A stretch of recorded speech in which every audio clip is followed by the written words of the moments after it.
कभी कभी दुनिया आपको आपकी मेहनत से नहीं बल्कि आपके जन्मजात टैलेंट से आंकती है। लेकिन अगर कोई इंसान बिना किसी नेचुरल गिफ्ट के दुनिया का सबसे महान जादूगर बन जाए तो क्या होगा? और सोचिए, अगर मरने के बाद उसे एक दूसरा मौका मिल जाए, इस बार अपनी पुरानी यादों और अनुभव के साथ, तो उसकी ताकत कहां तक पहुंच सकती है? आज की कहानी ऐसे ही एक लेजेंड की है, इसलिए वीडियो को आखिर तक जरूर देखना, क्योंकि एंड में जो ट्विस्ट आने वाला है वो पूरी कहानी बदल देगा। एपिसोड की शुरुआत होती है एक भयानक युद्ध से। चार सबसे शक्तिशाली जादूगर पूरी ताकत के साथ डीमन किंग का सामना कर रहे होते हैं। चारों तरफ जादू के धमाके, बिजली की चमक और खतरनाक स्पेल्स की बारिश हो रही होती है। ऐसा लग रहा होता है कि पूरी दुनिया की किस्मत इसी लड़ाई पर टिकी हुई है। काफी देर तक चली इस जानलेवा लड़ाई के बाद आखिरकार डीमन किंग हार जाता है। जैसे ही उसकी मौत होती है, पूरे राज्य में खुशी की लहर दौड़ जाती है। लोग जश्न मनाने लगते हैं, क्योंकि कई सालों से चला आ रहा डर अब हमेशा के लिए खत्म हो चुका था। कुछ समय बाद राजा एक भव्य समारोह का आयोजन करता है। पूरा राजमहल वीर सैनिकों और बड़े बड़े जादूगरों से भरा हुआ होता है। राजा सभी के सामने घोषणा करता है, आज से इन चार महान योद्धाओं को उनके अद्भुत योगदान के लिए एम्परर की उपाधि दी जाती है। ये सुनते ही पूरा महल तालियों से गूंज उठता है। चारों जादूगर आगे आते हैं और उन्हें उनके अपने तत्वों के अनुसार सम्मान दिया जाता है। फायर एम्परर, अर्थ एम्परर, वाटर एम्परर और सबसे आखिर में लाइटनिंग एम्परर। ये उपाधि मिलती है एक उम्रदराज जादूगर एफ्टाल को। उसकी आंखों में आंसू आ जाते हैं। ये दुख के नहीं बल्कि सालों की मेहनत के बाद मिली खुशी के आंसू होते हैं। उसने अपनी पूरी जिंदगी सिर्फ एक लक्ष्य के लिए मेहनत की थी और आज आखिरकार उसे उसका सम्मान मिल गया। समय धीरे धीरे आगे बढ़ता है। अब एफ्टाल पहले जैसा योद्धा नहीं रहा। वो नई पीढ़ी के जादूगरों को ट्रेनिंग देता है और सभी छात्र उसका बहुत सम्मान करते हैं। इन्हीं छात्रों में एक लड़की है, मार्लिन। बाकी छात्रों के मुकाबले मार्लिन काफी अलग है। जहां दूसरे छात्र धीरे धीरे सीख रहे होते हैं, वहीं मार्लिन हर चीज जल्दी सीख लेना चाहती है। एक दिन एफ्टाल सभी को लेवल 4 मैजिक की प्रैक्टिस करा रहा होता है। वो समझाता है, सिर्फ ताकतवर स्पेल सीखना ही काफी नहीं होता। असली ताकत अपने मैजिक सर्कल को सही तरीके से कंट्रोल करने में होती है। अगर बेसिक मजबूत होगी, तभी आगे जाकर बड़ी मैजिक भी आसानी से इस्तेमाल कर पाओगे। सभी छात्र ध्यान से उसकी बात सुनते हैं, लेकिन तभी मार्लिन हाथ उठाकर कहती है, मास्टर, क्या हम आज लेवल 6 मैजिक सीख सकते हैं? बाकी छात्र भी उसकी बात सुनकर हैरान रह जाते हैं। एफ्टाल मुस्कुराकर पूछता है, इतनी जल्दी किस बात की है? मार्लिन कुछ पल चुप रहती है और फिर धीरे से कहती है, मैं जितना जल्दी हो सके उतना जल्दी मजबूत बनना चाहती हूँ। उसकी आवाज में एक अजीब सी बेचैनी साफ सुनाई दे रही होती है। एफ्टाल समझ जाता है कि बात सिर्फ ताकत की नहीं है, इसके पीछे कोई और वजह जरूर छिपी है। वो प्यार से समझाता है, अगर तुम जल्दबाजी करोगी तो तुम्हारी नींव कमजोर रह जाएगी। एक मजबूत जादूगर बनने के लिए सबसे पहले बेसिक्स में महारत हासिल करनी पड़ती है। मार्लिन सिर तो हिला देती है, लेकिन उसके चेहरे से साफ पता चल रहा होता है कि वो अभी भी किसी बात को लेकर परेशान है। एफ्टाल मन ही मन सोचता है, आखिर इस बच्ची को इतनी जल्दी किस बात की है? कुछ देर बाद ट्रेनिंग खत्म हो जाती है। सभी छात्र अपने अपने घर लौट जाते हैं, लेकिन मार्लिन, वो सीधे गांव से बाहर एक खतरनाक जंगल की तरफ निकल पड़ती है।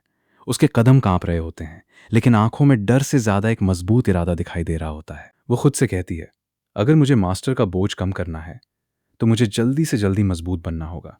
धीरे धीरे वो जंगल के और अंदर चली जाती है। चलते चलते उसे एक अंधेरी गुफा दिखाई देती है। वो गहरी सांस लेती है और बिना ज्यादा सोचे अंदर प्रवेश कर जाती है। उसे लगता है कि अगर वो यहाँ के राक्षसों को हरा देगी तो उसकी ताकत भी बढ़ेगी और वो बाकी छात्रों की भी मदद कर पाएगी। लेकिन उसे बिल्कुल भी अंदाजा नहीं था कि अंदर उसका सामना किससे होने वाला है।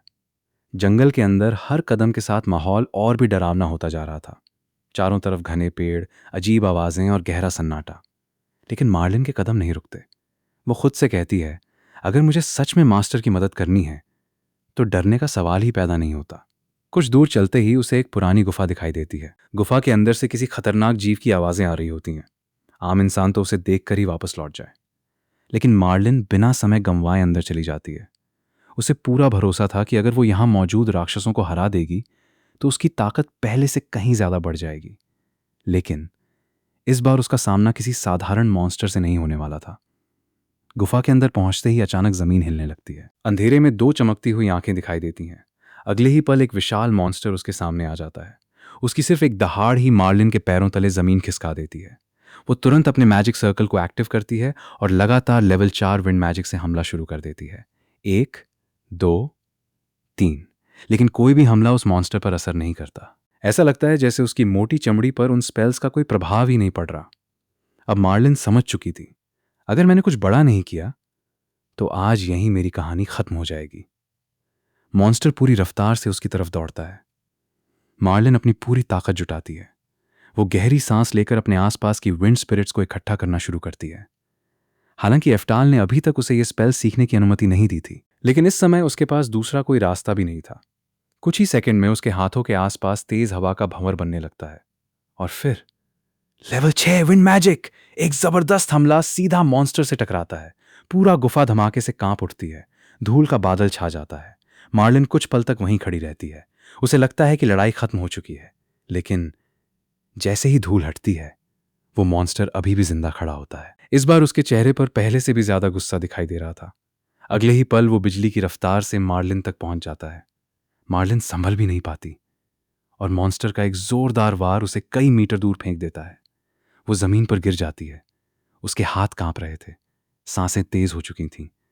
अब उसके शरीर में दोबारा हमला करने की ताकत भी नहीं बची थी। मॉन्स्टर धीरे धीरे उसकी तरफ बढ़ने लगता है। उसकी आंखों में साफ दिख रहा था कि अब वो मार्लिन को जिंदा नहीं छोड़ेगा। उसी समय गुफा के अंदर अचानक बिजली जैसी चमक फैल जाती है। मॉन्स्टर दर्द से जोरदार चीख मारता है। उसकी एक आंख पल भर में नष्ट हो चुकी थी।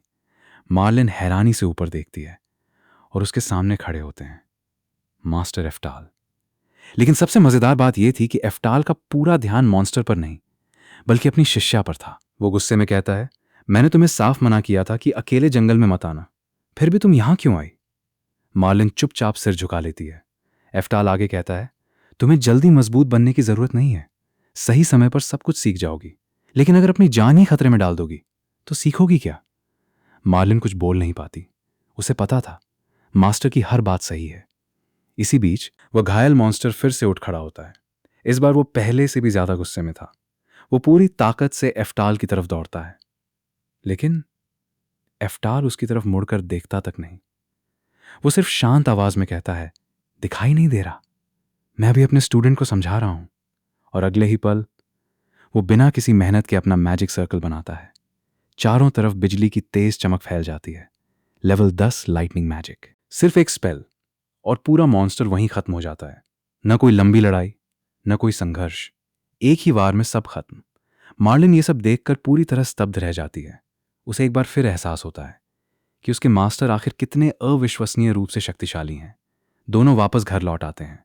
एफ्टाल उसे आराम करने के लिए कहता है। मार्लिन अपने कमरे की तरफ जाने ही वाली होती है कि अचानक एफ्टाल के मुंह से खून निकलने लगता है।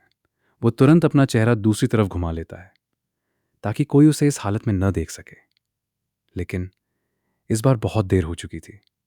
मार्लिन सब कुछ देख चुकी थी। वो दौड़कर उनके पास आती है और घबराकर पूछती है, मास्टर, आपकी तबीयत ठीक है ना? कुछ पल की चुप्पी के बाद एफ्टाल हल्की मुस्कान के साथ कहता है, चिंता मत करो, बस उम्र का असर है। लेकिन मार्लिन उसकी बात मानने को तैयार नहीं होती। उसकी आंखों में आंसू आ जाते हैं। वो पहली बार अपने दिल की बात बताती है, मैं इसलिए जल्दी मजबूत बनना चाहती हूँ क्योंकि मुझे पता है कि आपकी तबीयत पहले जैसी नहीं रही। मैं चाहती हूँ कि जितनी जल्दी हो सके आप मुझे सब कुछ सिखा दें ताकि आपको आराम मिल सके। ये सुनते ही एफ्टाल पूरी तरह चुप हो जाता है। अब उसे समझ आ चुका था कि मार्लिन ताकत के लिए नहीं बल्कि उसकी चिंता की वजह से इतनी मेहनत कर रही थी। उसके चेहरे पर हल्की मुस्कान आ जाती है। वो प्यार से कहता है, मैं वादा करता हूं जब तक तुम्हें सब कुछ नहीं सिखा देता तब तक कहीं नहीं जाने वाला। इसलिए बेकार की चिंता छोड़ो और अपनी ट्रेनिंग पर ध्यान दो।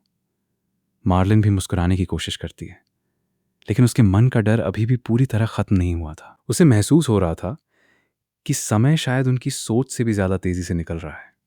अगली सुबह सब कुछ बिल्कुल सामान्य लग रहा था। एफ्टाल हमेशा की तरह जल्दी उठ चुका था और अपने दिन की शुरुआत करने ही वाला था। तभी बाहर से किसी के तेज कदमों की आवाज सुनाई देती है। एक छोटा सा लड़का दौड़ता हुआ आता है और हाँफते हुए कहता है, मास्टर, फ्लेम एम्परर का रिसर्च पूरा हो गया है। यह सुनते ही एफ्टाल की आंखों में उत्साह आ जाता है। वो तुरंत पूछता है, क्या सच में? आखिरकार उन्होंने वो थ्योरी पूरी कर ही ली? दरअसल फ्लेम एम्परर कई सालों से एक बेहद खास रिसर्च पर काम कर रहा था। इसका नाम था मैजिक एप्टीट्यूड थ्योरी। इस थ्योरी का उद्देश्य था यह पता लगाना कि किसी इंसान में जन्म से किस तत्व की प्रतिभा मौजूद है। यानी कोई फायर मैजिक में कितना सक्षम है, वाटर में कितना, विंड में कितना या अर्थ में कितना। अगर यह रिसर्च सफल होती तो भविष्य में बच्चों की असली क्षमता बचपन में ही पता चल सकती थी। एफ्टाल को यह आइडिया बेहद दिलचस्प लगता है। वो तुरंत फैसला करता है कि सबसे पहले इसका टेस्ट अपने छात्रों पर करेगा। सबसे पहले बारी आती है मार्लिन की। एफ्टाल उसके कुछ बाल लेकर 4 अलग अलग टेस्ट ट्यूब में रखता है। हर ट्यूब एक अलग एलिमेंट को दर्शाती है, फायर, वाटर, अर्थ और विंड। कुछ ही पल बाद टेस्ट ट्यूब धीरे धीरे चमकने लगती हैं। रंग बदलना शुरू हो जाता है। एफ्टाल ध्यान से रिजल्ट देखता है। वाटर और विंड वाली ट्यूब सबसे ज्यादा चमक रही थी। उनकी रोशनी बाकी दोनों से कई गुना ज्यादा थी। एफ्टाल मुस्कुराकर कहता है, जैसा मैंने सोचा था, मार्लिन की सबसे बड़ी ताकत वाटर और विंड मैजिक है। इसकी प्राकृतिक प्रतिभा सचमुच असाधारण है। बाकी दोनों एलिमेंट्स भी मौजूद थे, लेकिन उनकी क्षमता काफी कम थी।